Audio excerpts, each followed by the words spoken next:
On my way to work, being professional, got my Elitebook. Oh, I didn't see you guys there. I've done that before, I'm sorry, that's a terrible shtick. Today we're going to be having a look at the HP Elitebook 9470M. This is an Ultrabook, so it's slim, it's pretty light, although it's also pretty robust, which we'll talk more about later. It has all those Intel security features that we've talked about before on this show, but unlike other Ultrabooks, this is also an HP Elitebook, which means it has second to none build quality and a bunch of other really cool stuff that sets it apart from other thin and light Ultrabooks.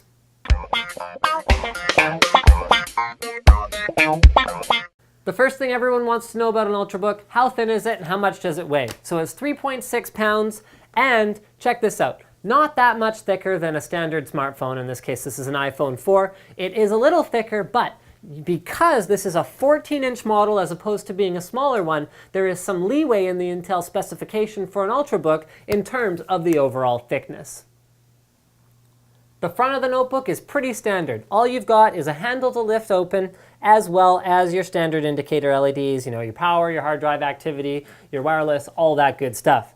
On the left side of the notebook, you find the power in, ventilation hole, Kensington lock, super speed USB 3, a headphone microphone combo port, and a smart card reader.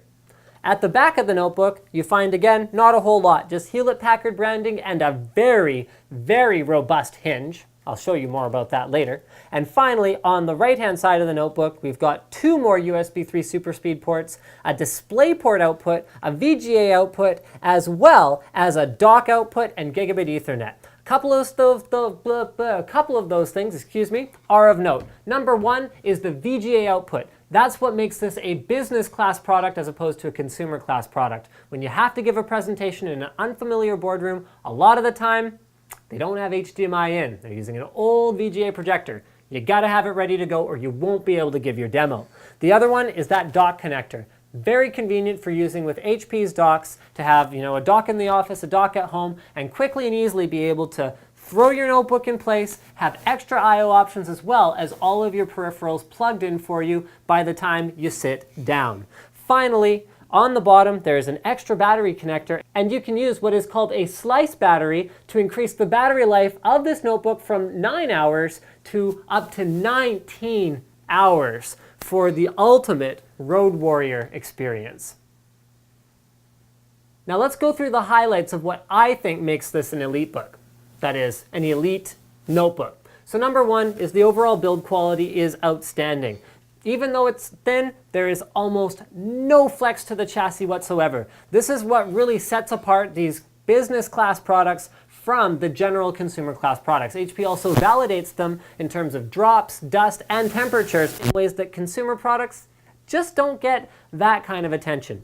Next is something you rarely see in Ultrabooks, and that is a user swappable battery. It's as simple as clicking here, taking out the battery, putting in a different battery. You can carry extra batteries, you can replace the battery. This is a terrible trend that's been started by Apple, these non-replaceable batteries, and it's good to see HP taking a quality product, a high-end product, and just taking that completely out of the equation, giving you the option to upgrade the battery if you want.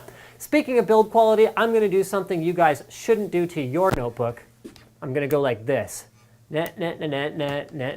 Two things you're going to notice here. Number one is this is an extremely robust hinge. It is made of metal. It is not going anywhere, and that is a very good thing to see. Also, little fine touches like the fact that when I'm opening up the notebook like this, I don't have to fight with it. It's just the right amount of force required to open and close it so it doesn't lift up the whole notebook as I'm trying to open it and I have to hold it down when I'm trying to open it. These little tiny things that make a great big difference. The other thing I wanted you guys to notice about that last thing I did there was that the screen has very little flex to it in spite of how thin it is. So check this out. I got my iPhone 4, there's my thickness comparison to show you guys just how thin this thing is. However, when I take two hands and wrench on it like this, you can see there's actually very little flex to it overall, especially when you consider how thin it is. More business class features, more elite features. Matte screen, IPS panel. Not using a TN panel is a huge step above what we see on consumer grade notebooks. And finally, the touchpad. Touchpad is a huge part of notebook build quality. This uses, instead of plastic, instead of composite, instead of anything like that, it uses chemically etched glass. It's a little bit cool to the touch, which I personally find nice. It is extremely comfortable to slide your finger back and forth on. It doesn't have too much resistance. It doesn't have too little. And most importantly, the texture will always be consistent. It won't wear down the same way that most touchpads will when you use them over time, or at least not for a very, very long time, and lots of flexibility in terms of I/O as well. You can use the bottom left and right mouse clicks, you can use the top ones, and you can also use the integrated mouse pointer nipple in the middle of the keyboard if you prefer that input option. Finally, the last thing that I think makes it elite is that it comes with a Windows 7 Pro and a Windows 8 Pro license. It is pre-installed with Windows 7 Pro. You want to upgrade to Windows 8, all you got to do is uninstall it, install Windows 8 Pro. Done. You don't like Windows 8 Pro, you want to go back to Windows 7 Pro, uninstall Windows 8 Pro, reinstall Windows 7 Pro, done. You don't have to worry about any upgrade or downgrade rights. It just comes with the license to use either of those products on your Elitebook. My conclusion is going to be pretty simple. I'm a bit of a keyboard guy. You guys will know this if you've been following for a long time. I like mechanical keyboards. I like quality keyboards. No cardinal sins committed on this keyboard. Long shifts, long backspace, all of that good stuff. Also, this is outstanding. Check this out. There is no flex. You can see the pressure in my fingers. Oh yeah, and I'm messing with it now, but there is no flex to this keyboard whatsoever, in spite of the fact that it's a notebook keyboard, which are usually, frankly, kind of crap.